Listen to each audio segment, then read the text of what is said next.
Hello दोस्तों, नमस्कार। मैं अशोक स्वागत करता हूं प्रगति क्लासेज पर, जहां हम लोग इंडियन पॉलिटी का सेशन जो है कवर कर रहे हैं। वो भी आपके यूपी ट्रिपल एससी पेट को जो है ध्यान में रखते हुए हम लोग प्रैक्टिस सेट कर रहे हैं, जो आपके एग्जाम के लिए काफी इंपॉर्टेंट होने वाला है। आज हम लोग जो मित्रों छठवां प्रैक्टिस सेट करेंगे।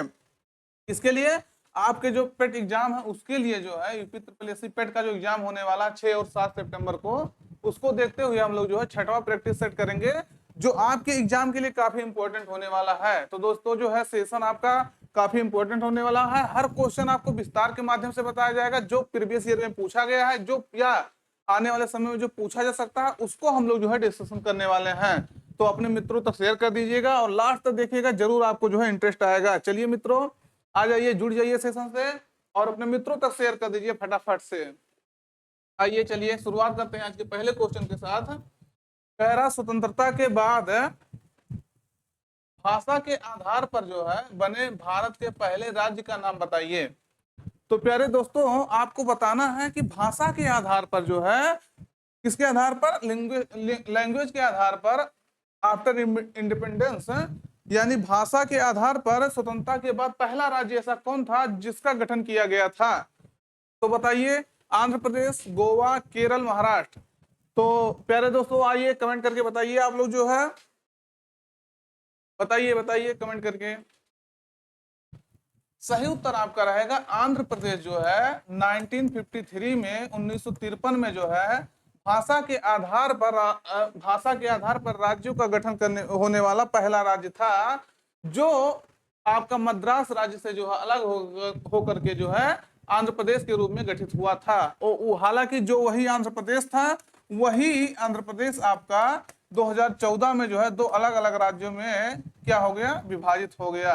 आप जानते होंगे आंध्र प्रदेश जो है दो राज्यों में बट गया था 2014 में, एक आपका आंध्र प्रदेश और एक आपका जो है तेलंगाना राज्य में विभाजित हो गया था।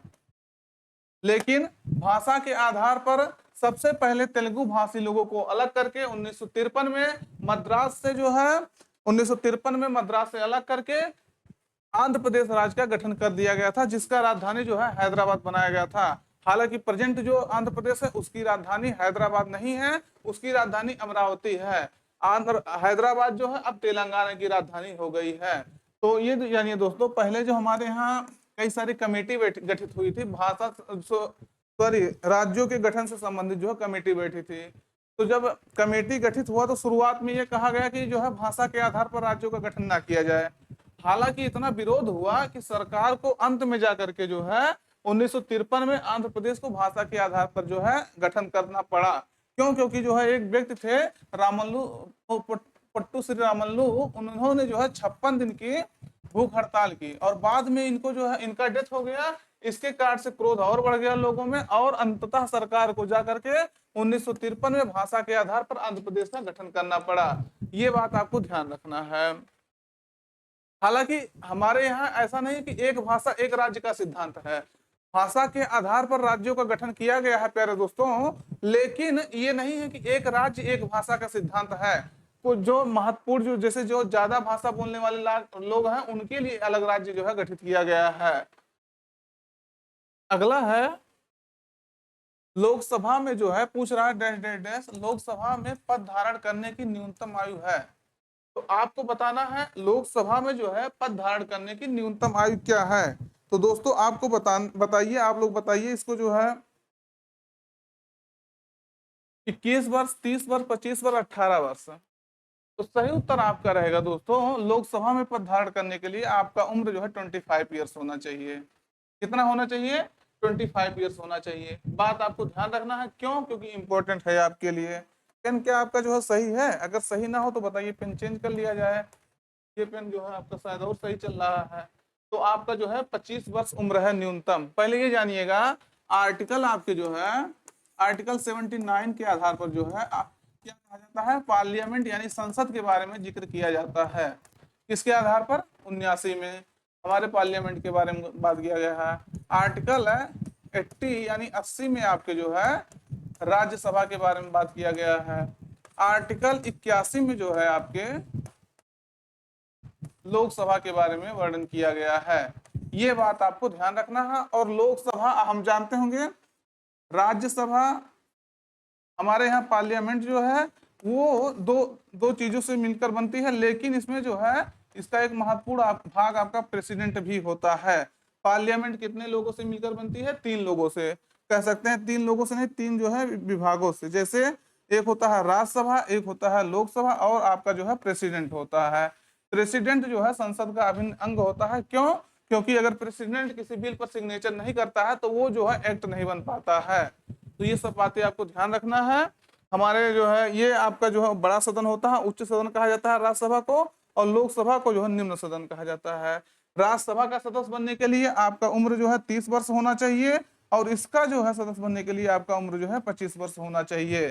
तो सब आपको ध्यान रखना, सभी पॉइंट जो है आपके लिए इंपॉर्टेंट है।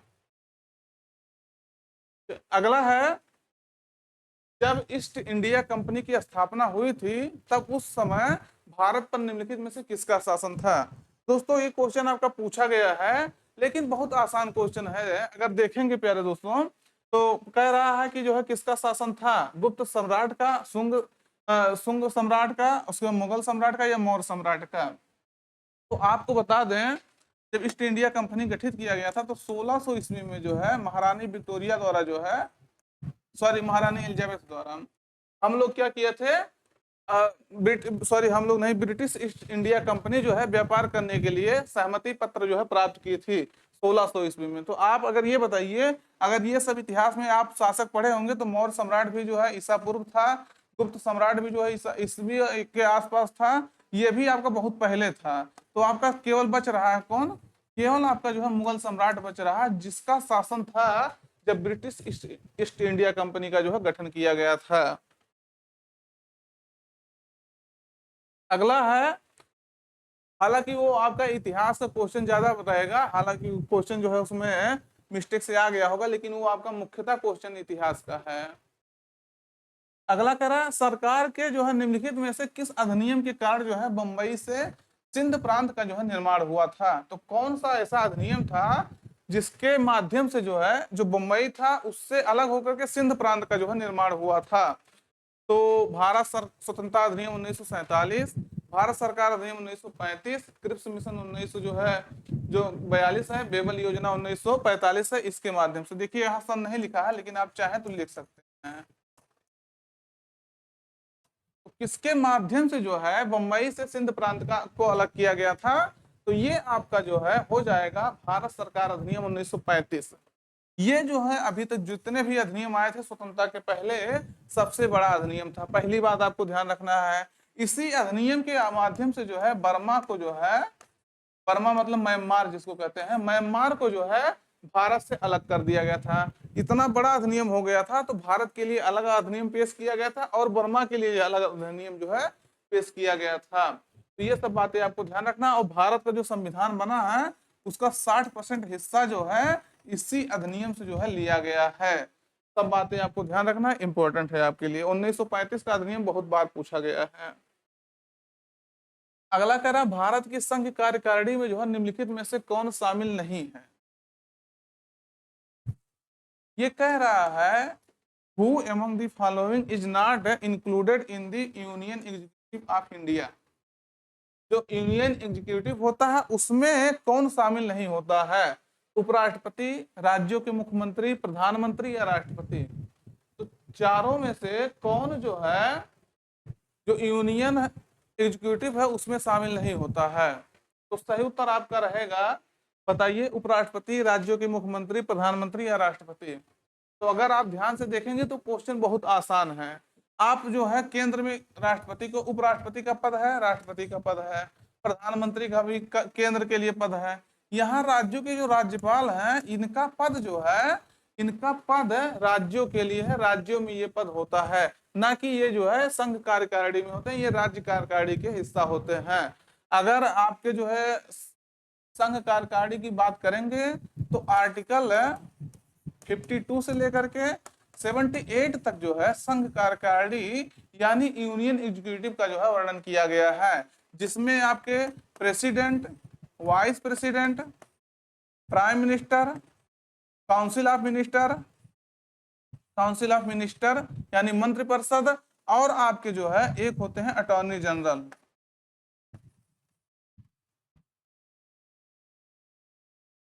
कौन होता है दोस्तों? Attorney general. जो आर्टिकल आपके जो है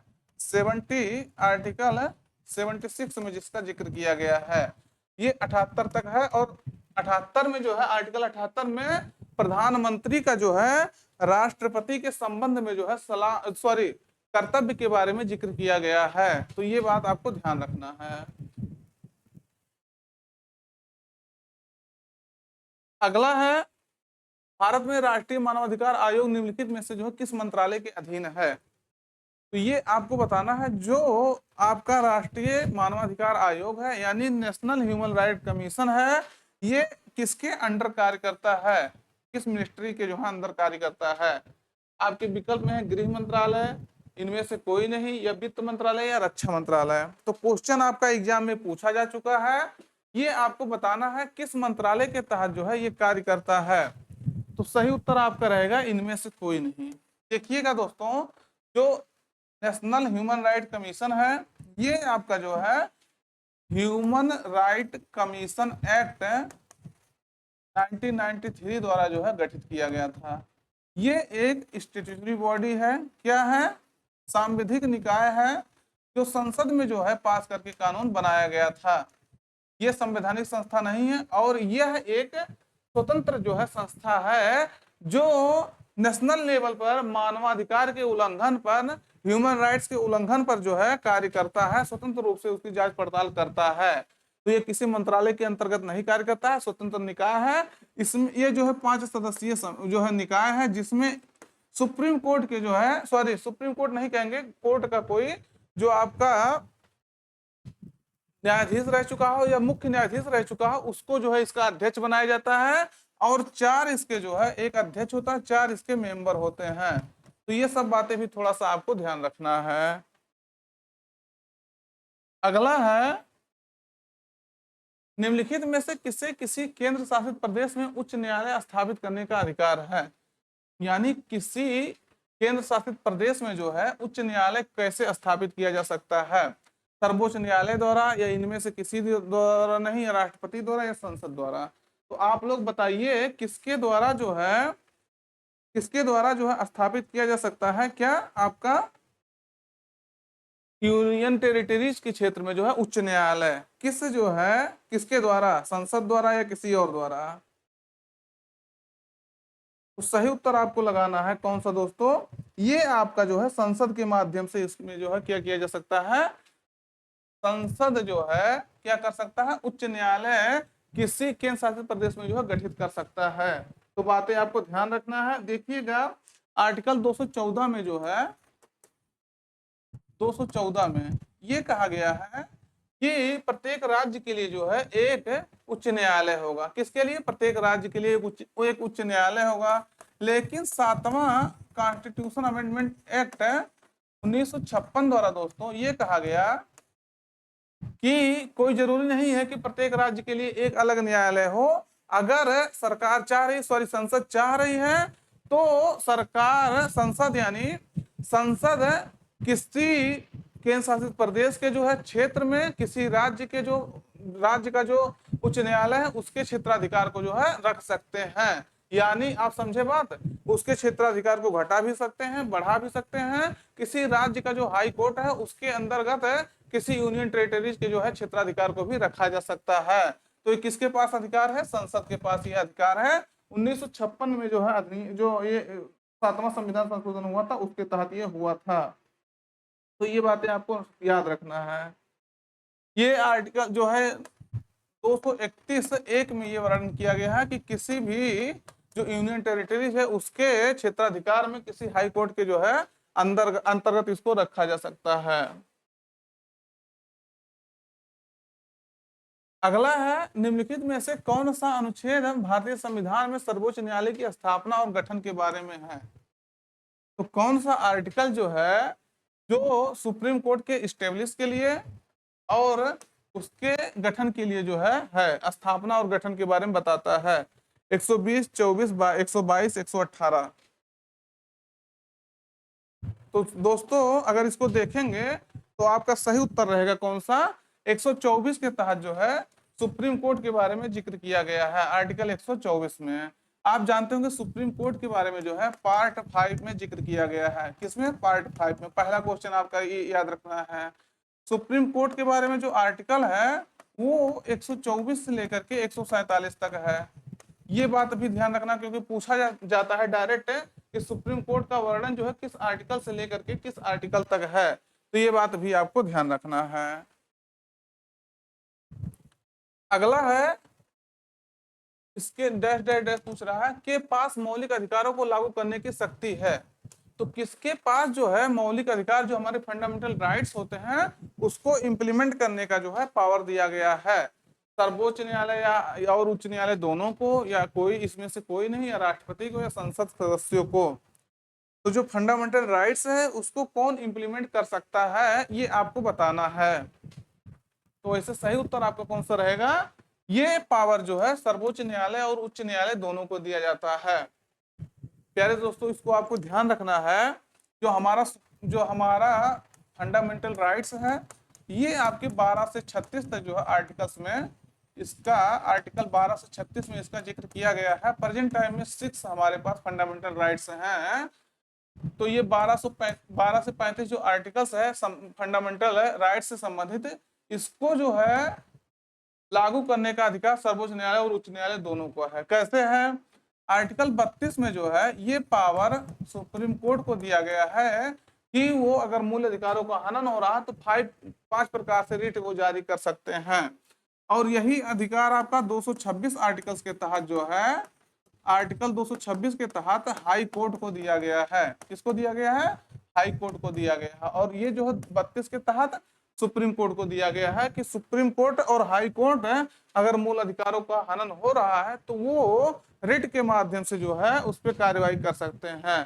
तो ये बात आपको ध्यान रखना है, यानी दोनों को अधिकार दिया गया है। जो फंडामेंटल राइट्स है वो पार्ट आपके 3 में है। ये बात कई बार मैं आपसे पूरा इसके बारे में डिटेल से बता दिया हूँ, पार्ट 3 के बारे में। कह रहा निम्नलिखित में से किसके पास जो है लोकसभा सत्र को जो है स्थगित करने की यानी एडजर्न करने की शक्ति है? Who among the following has the power to adjourn the Lok Sabha session? Lok Sabha session जो है उसको एडजर्न करने की शक्ति किसके पास है?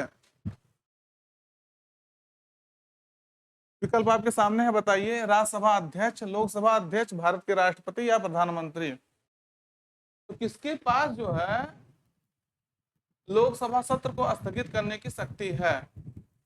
तो ये शक्ति आपके पास जो है किसके पास है दोस्तों?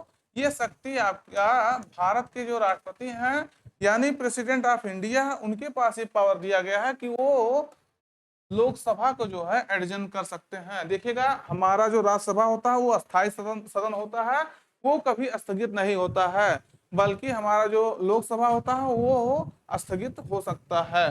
तो ये कौन स्थगित करता है? उसको जो है एडजर्न करता है भारत का राष्ट्रपति। आर्टिकल 85(2) के तहत जो है प्रेसिडेंट को ये पावर दिया गया है कि वो सत्र को क्या कर सकते हैं? लोकसभा को जो है एडजर्न कर सकते हैं। अगला है, निम्नलिखित में से कौन स्वतंत्र भारत का जो है पहला भारतीय गवर्नर जनरल था? तो स्वतंत्र भारत का जो है प्रथम गवर्नर जनरल कौन था? देखिए, इंपॉर्टेंट क्वेश्चन है ये। क्वेश्चन जो है यहाँ हम अगर कहेंगे तो ये क्वेश्चन आपका पेट में पूछा जा चुका है प्रीवियस ईयर में, जो 2023 में हुआ था। लेकिन यहाँ हम कहेंगे अगर इसमें विकल्प और होता, यहाँ एक आपका जो है मान लीजिए अब्दुल गफ्फार खान के स्थान पे आपका जो है यहाँ लॉर्ड माउंटबेटन को जो है रख दिया जाता, तो क्वेश्चन और जो है दमदार बन जाता। कैसे? आप कहेंगे ये कैसे आप बात कर रहे हैं? मैं सही बात कर रहा हूँ, वही बताता हूँ कैसे। देखिएगा, जब स्वतंत्रता भारत स्वतंत्र हो रहा था 1947 में, उस समय जो है लॉर्ड माउंटबेटन जो है क्या था उस समय जो है गवर्नर जनरल था। पहली बात आपको ध्यान रखना है। जब हमारा देश आजाद हुआ था तो उस समय माउंटबेटन ही था जो दोनों देश की जो है स्वतंत्रता में भाग लिया था, स्वतंत्रता का जो फंक्शन था उसमें भाग लिया था।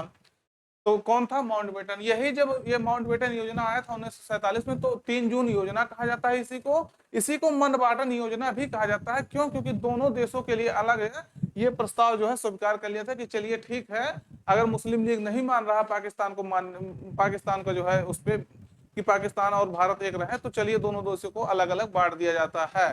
तो ये कौन कहा था? माउंटबेटन कहा था। तो ये उस समय जो है गवर्नर जनरल था। तो जब देश आजाद हुआ तो यही हमारा जो है पहला गवर्नर जनरल बना था। बहुत ध्यान से देखिएगा, बात को सुनिएगा। पहला गवर्नर जनरल कौन बना? लॉर्ड माउंटबेटन बना। पहला, भारत जब स्वतंत्र हुआ था तब फर्स्ट जो है ये गवर्नर जनरल था। यहां मैं भारतीय की बात नहीं कहा हूं, इसी के लिए आपको ध्यान देने के लिए कह रहा हूं। गवर्नर जनरल कौन था आपका? फर्स्ट गवर्नर जनरल कौन था? तो लॉर्ड माउंटबेटन था। लेकिन कुछ दिन बाद इसको हटा दिया गया और जो है पहले भारतीयों को जो है गवर्नर जनरल बनाया गया सी राजगोपालाचारी को। किसको बनाया गया? जो मद्रास जो उस समय था वहां के गवर्नर थे ये, तो सी राजगोपालाचारी को पहला क्या बनाया गया? पहला भारतीय थे जो गवर्नर जनरल का पद जो है धारण किए थे। और इनके बाद जो है जो सी राजगोपालाचारी थे, इनके बाद जो है पद ये गवर्नर जनरल का समाप्त करके भारत के राष्ट्रपति के रूप में जो है इस पद को रिप्लेस कर दिया गया। मतलब इस पद के स्थान पे भारत का राष्ट्रपति प्रेसिडेंट जो है आ गया। हमको लग रहा है इसमें अब कोई कंफ्यूजन नहीं होना चाहिए। 1950 में जो है प्रेसिडेंट का चुनाव हुआ और डॉक्टर राजेंद्र प्रसाद जो है ये पहले प्रेसिडेंट के रूप में जो है अपना पदभार ग्रहण किए थे। तो ये बात आपको ध्यान रखना है। अगला है, निम्नलिखित में से किस अधिनियम द्वारा बर्मा को भारत से अलग कर दिया गया था? अब देखिएगा, यही बात अभी तुरंत आपसे बताएं। 1935 का जो अधिनियम था उसके तहत जो है बर्मा को जो है भारत से अलग कर दिया गया था। ये इतना बड़ा अधिनियम हो गया था कि इसमें जो 1935 का भारत शासन अधिनियम, इसमें दो अधिनियम को जो है करना पड़ा। एक बर्मा के लिए अलग अधिनियम और भारत के लिए अलग अधिनियम है।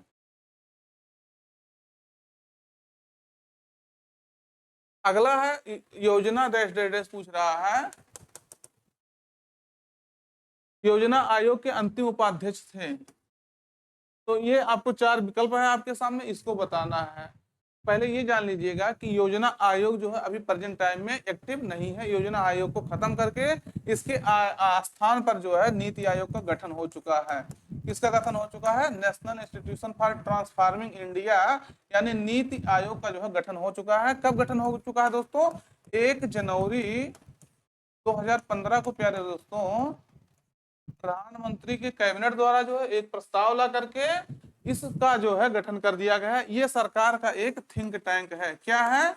ये एक थिंक टैंक है। ये कोई संवैधानिक और कोई सांविधिक निकाय नहीं है, ये एक थिंक टैंक है जो योजना आयोग से किस प्रकार से भिन्न है? इसका अप्रोच जो है बॉटम टू अप है, बॉटम से जो है अप है। और जो इसका अप्रोच था योजना आयोग का, ये जो है आपका इसका अप्रोच था अप टू बॉटम था। तो मोंटेग सिंह अहलुवालिया जो है ये योजना आयोग जो था उसके अंतिम उपाध्यक्ष थे। उसी के स्थान पर अब 2015 में नीति आयोग स्थापित किया गया था। देखिएगा 2012 से लेकर के 2017 तक 12वें योजना आयोग का गठन हुआ था, लेकिन 17 तक पूरा भी नहीं होने पाया। इसके स्थान पे जो है योजना आयोग के स्थान पे नीति आयोग आ गया था। तो प्रेजेंट टाइम में अगर देखेंगे तो नीति आयोग का जो अध्यक्ष होता है वो एक्स ऑफिशियो प्रेसिडेंट होता है, यानी जो व्यक्ति प्रधानमंत्री की कुर्सी पर होता है, सॉरी एक्स ऑफिशियो प्रेसिडेंट अगर कहे होंगे तो sorry for that, ex officio जो है प्राइम मिनिस्टर यहाँ होना चाहिए। यानी प्रधानमंत्री जो पद पे रहता है वही व्यक्ति जो है इसके क्या हो जाता है? इसका अध्यक्ष हो जाता है। और इसका एक व्यक्ति जो है उपाध्यक्ष बनाता है जो प्रधानमंत्री द्वारा नियुक्त किया जाता है। वर्तमान समय में इसके उपाध्यक्ष जो है सुमन बेरी है। कौन है? सुमन बेरी है। और इसको जो है कैबिनेट मंत्री का दर्जा दिया जाता है। किसको? उपाध्यक्ष को। और इसके एक सीईओ होते हैं, चीफ एग्जीक्यूटिव ऑफिसर होते हैं। प्रेजेंट टाइम में जो है बीबीआर सुब्रमण्यम जो है ये इसके जो है क्या है? सीईओ है। तो ये बात आपको ध्यान रखना है दोस्तों। नीति आयोग के बारे में भी आपको कई सारी चीजें बता दिया गया।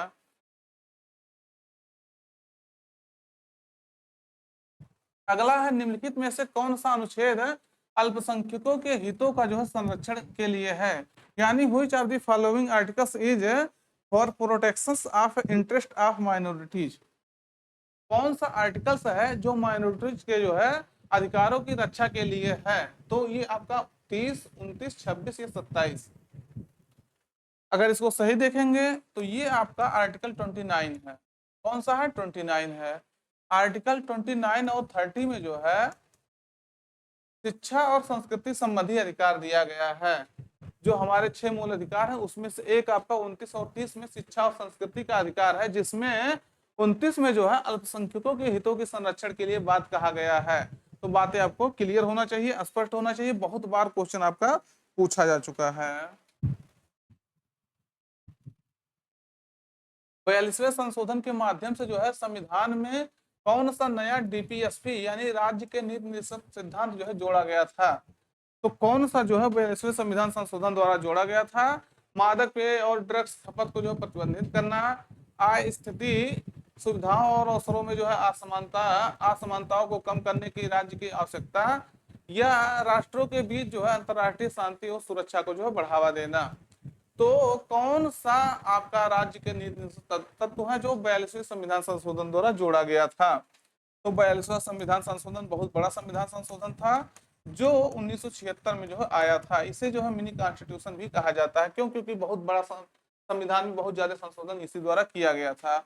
उसी के तहत जो है समान न्याय और निःशुल्क विधिक सहायता यानी equal justice and free legal aid, इसको जो है जोड़ा गया था आर्टिकल 39A के माध्यम से।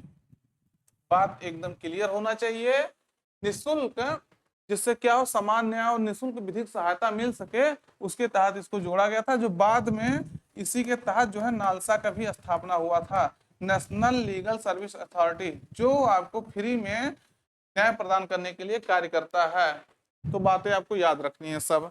और डीपीएसपी आपके जो है भाग 4 में है, 36 से लेकर के जो है 51 तक इसके बारे में वर्णन किया गया है।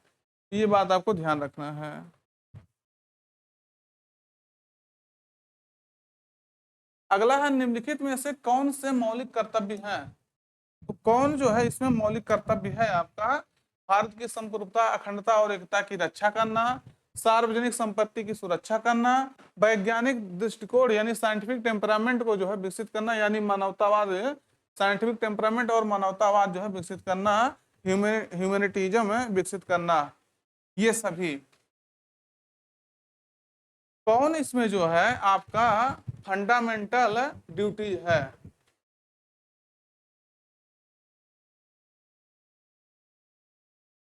तो आपको बताएं 42वें संविधान संशोधन द्वारा ही